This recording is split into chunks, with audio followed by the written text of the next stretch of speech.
તમારું memory power વધશે. અને એટલે જ મેં પહેલા દિવસની કથામાં કીધેલું કે ભણતા છોકરાઓએ પરીક્ષાના પહેલા મૌન રાખવું જોઈએ.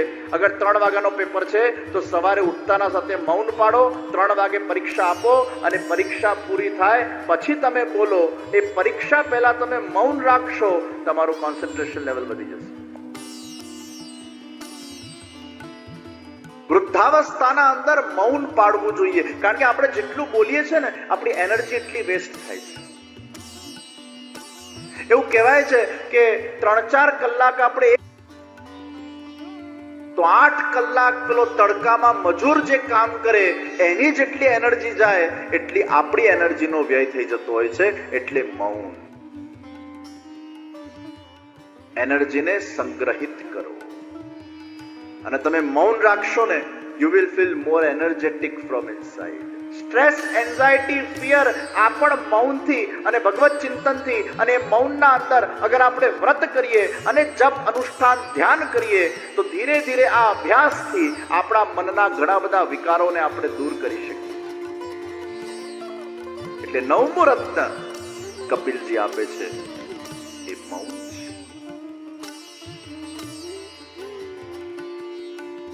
મને એક વૃદ્ધ વ્યક્તિ મળ્યા અને મને કહેવા લાગ્યા કે હવે આ વૃદ્ધાવસ્થાના અંદર પરિવારજનો સાથે આપણે રહેતા હોઈએ તો સુખી કઈ રીતે રહેવું. એટલે મેં એમને 4 મુખ્ય સૂત્ર આપ્યા. આ 4 વસ્તુનું તમે ધ્યાન રાખો તો તમે સુખી થઈ શકશો. પહેલું, અગર પરિવારજનોના સાથે રહેતા હોઈએ, જોઈન્ટ ફેમિલીમાં હોઈએ, તમને શું ધ્યાન રાખવાનું? સૌથી પહેલું,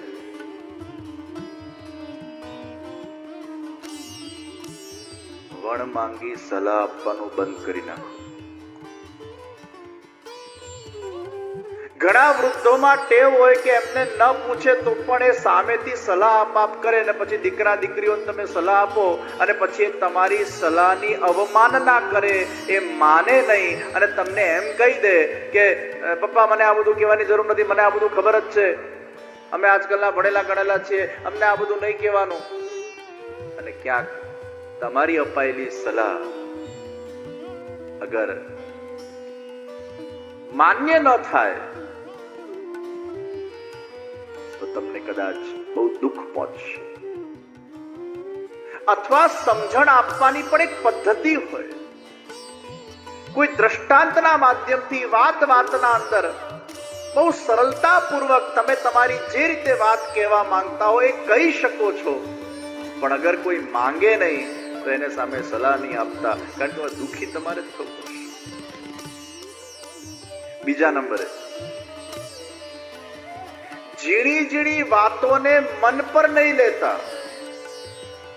વૃદ્ધાવસ્થાના અંદર ઝીણી ઝીણી વાતોને અગર આપણે મન પર લઈશું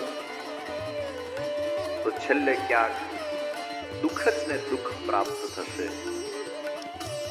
લીંબોડી પણ ખરતા પહેલા મીઠી થઈ જાય છે.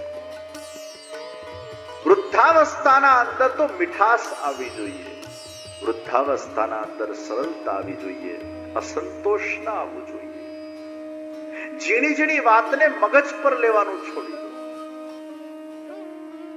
ત્રીજા નંબરે, તમારા પોતાના કાર્યમાં, તમારા ટાઈમ ટેબલમાં તમે આખો દિવસ વ્યસ્ત રહો, પોતાનામાં વ્યસ્ત રહો, પોતાના કાર્યોમાં વ્યસ્ત રહો. વ્યસ્તતા એ બહુ આવશ્યક છે.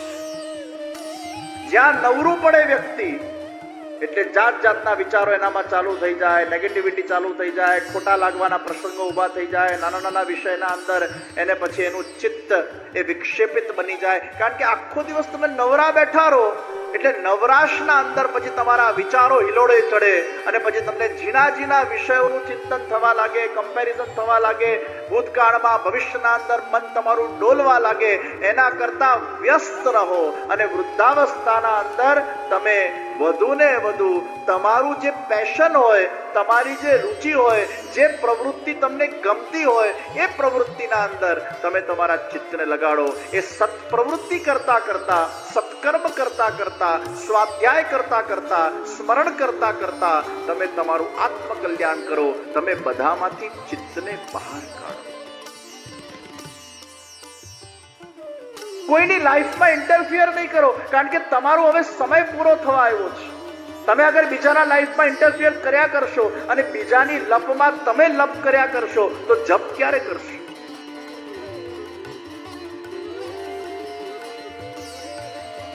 એક બેનનો વર દારૂ પીપીને બેનને બહુ મારતો, તો બિચારા દુખી બેન આવ્યા કે મારો વર મને બહુ મારે છે. મેં કીધું કેમ મારે છે? કે હું એને રોજ કહું છું કે કેમ દારૂ પીઓ છો, કેમ દારૂ પીઓ છો, કેમ દારૂ પીઓ છો. તમારા જેવા દારૂડિયા સાથે પરણીને હું તો હેરાન થઈ ગઈ છું. મેં કીધું એક કામ કરો, હવે એને કેમ પૂછવાનું છોડી દો. જે છે આ જ છે. તમે કેમ પ્રશ્ન પૂછવાનું છોડી દો, એને ટોકવાનું છોડી દો. હવે તમારી પણ ઉંમર થઈ છે, તમે શું કામ એને ઇન્સ્ટિગેટ કરો છો? તમે પ્રશ્ન કરવાનું છોડી દો. તમે તમારાથી મતલબ રાખો.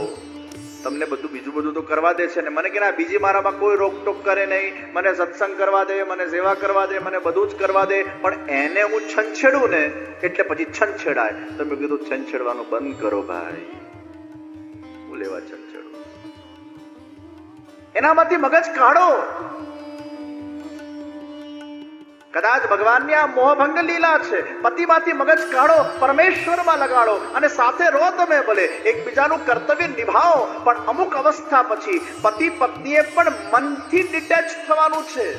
યાદ રાખજો, ફિઝિકલી નહીં, મનથી એકબીજામાં માથું મારવાનું છોડવાનું છે. એકબીજાના અંદર જ તમે માથું માર્યા કરશો તો પછી તમે ભક્તિ ક્યારે કરશો, આત્મકલ્યાણ ક્યારે કરશો? અને એકબીજામાં ચિત્ત રાખ્યા કરશો તો તમારું ચિત્ત એ અધ્યાત્મમાં કેવી રીતે લાગશે? અને એટલે જ સી થિયરી છે. તમે આમ સી બનાવો ને, આમ, એટલે આ સી બન્યું, બે સી ને ઊંધા કરો આમ, તો તમે પહેલા તો જોડાયા એકબીજા સાથે, તમારું ગૃહસ્થાશ્રમને તમે સાકાર કર્યું. પછી ધીરે ધીરે કરતા કરતા આ સી આમ થઈ જાય છે. ખ્યાલ આવે છે? સી નું મોઢું તમે જોશો ને આમ થશે. આ જોડાયા પછી બંનેની પીઠ જોડાયેલી હશે એક સાથે, પછી પાછું એનું મુખડું આમ થઈ જશે. એટલે આ રીતે આવશે આમ. ગ્રસ્તાશ્રમને ન્યાય આપ્યા પછી આત્મકલ્યાણની યાત્રા પર જ્યારે વ્યક્તિ આગળ વધતો હોય પછી એને મુખ આ તરફ કરી દેવાનું છે. અર્થાત બંનેના મુખ, બંનેનું લક્ષ્ય પછી અધ્યાત્મ અને આત્મકલ્યાણ તરફ જવું જોઈએ. પછી દેહમાં દૃષ્ટિ ન રહેવી જોઈએ, ભોગ વિલાસમાં દૃષ્ટિ ન રહેવી જોઈએ, કેવલ માત્ર એકબીજાની ચિંતામાં પણ દૃષ્ટિ ન હોવી જોઈએ. હા, જ્યારે કંઈક તકલીફ પડે એકબીજાને, આપણે એના સાથે છે, આપણું કર્તવ્ય છે, અને એકબીજાની સેવા કરવી એ આપણું ધર્મ છે. આપણે આપણા કર્તવ્યને નિભાવવાનું છે, પણ ધીરે ધીરે મનથી ડિટેચ થવાનું છે અને પોતાના જાતને ઈશ્વર તરફ વાળવાનું. Don't interfere in somebody's life. અને ચોથા નંબરે જે કપિલજીએ કીધું, મૌન રાખો. બને એટલો સમય મૌનમાં ગુજારો. આ સૂત્રોને આપણે આત્મસાત કરીને, આ નવરત્નોને આત્મસાત કરીને આપણે આપણા જીવનને ધન્ય બનાવી શકીએ. પ્રિયજનો, મનુષ્ય દેહ બહુ કષ્ટથી આપણને મળે છે. આપણે જ્યારે ગર્ભના અંદર હોઈએ છીએ, મલમૂત્રના અંદર હોઈએ છીએ, અને એ વખતે એ વિકારોના વચ્ચે અતિશય કષ્ટમાં આપણે આપણું જીવન જ્યારે કાઢતા હોઈએ છીએ, અને એ વખતે આપણને બધું જ યાદ આવે છે. કેટલા આપણા જન્મો થઈ ગયા, કયા આપણે કર્મો કર્યા. તમે વિચાર કરો, એક 10x10 ના રૂમમાં મલમૂત્રના વચ્ચે અગર તમને નાખી દેવામાં આવે અને 5 મિનિટ પણ તમને એમાં જો રાખવામાં આવે, તમારી શું સ્થિતિ થાય? એ નરકની યાતનાનો અનુભવ એ બાળક એ માના ગર્ભમાં કરે છે. અને એમાં જો પેલી માં અગર ગર્ભાવસ્થાના અંદર અતિશય તીખું ખાઈ લે તો એ બાળકને એવી બળતરા થાય, એવી બળતરા થાય. અને એટલે જ ગર્ભાવસ્થાના અંદર તીખું ખાવું અલાઉડ નથી. તમોગુણી પદાર્થો ખાવા અલાઉડ નથી. એક ટાઈમ દાલ ભાત શાક રોટલી તમે ખાઓ અને બીજા ટાઈમમાં ફરાળ અથવા ફલાહાર કરો. એ સાત્વિક આહાર એ બાળક માટે ખૂબ સારું. આ ગર્ભાવસ્થાના અંદર આપણે બધા અત્યંત કષ્ટનો અનુભવ કરતા હોઈએ છીએ, અને કષ્ટમાંથી જ્યારે એ બાળક જન્મે છે બધું ભૂલી જાય છે. માયા લાગે છે અને વિસ્મરણ થઈ જાય છે. પાછો મરે છે, પાછો જન્મે છે, પાછો મરે છે, પાછો જન્મે છે. આ જન્મ મૃત્યુની જે સાયકલ છે એમાંથી આપણને મુક્તિ મળતી નથી. અને એટલે જ એ બાળક ભગવાનને પ્રાર્થના કરે છે, હે પ્રભુ, મને બીજી વાર આ જન્મનું કષ્ટ જોઈતું નથી.